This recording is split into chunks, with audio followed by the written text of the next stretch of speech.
कोई प्रायश्चित ही नहीं है। ऐसी परिस्थिति में सुरापान करते हुए हमारे अवतार को दिखाया जाना कैसे संभव है? संभव ही नहीं है। ये मुरारी बापू ने बापू कहने में संकोच होता है, अब तो पापू कहना चाहिए, क्योंकि उन्होंने बड़ा पाप किया है ऐसा हम मानते हैं।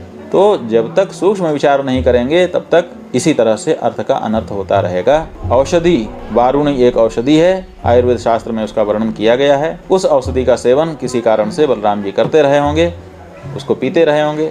उसको पीने के कारण उनको पीने वाला घोषित करना निश्चित रूप से बुद्धि का दिवालियापन है, जो मुरारी बापू जैसे लोगों ने किया है। मुरारी बापू अगर यही एक बात कहते तब भी कुछ विचार किया जाता। वो तो कहते हैं कि टोटल फेल कृष्ण, धर्म की स्थापना नहीं कर सका।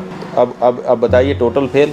मुरारी बापू के पहले किसी विद्वान को ये नहीं पता चल पाया कि कृष्ण टोटल फेल हैं। ये सत्य का साक्षात्कार मुरारी बापू नाम के ऋषि को हुआ। आश्चर्य है कि नहीं है?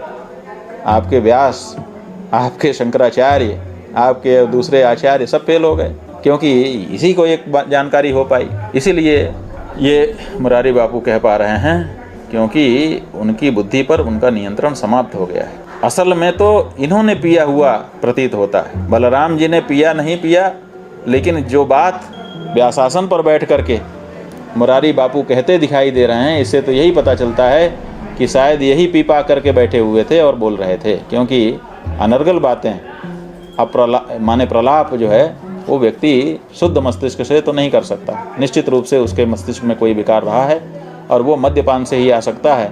इसलिए हमको तो लगता है कि इन्होंने ही पी रखी थी। उसी समय अगर इनका टेस्ट किया जाता तो पॉजिटिव आ जाता।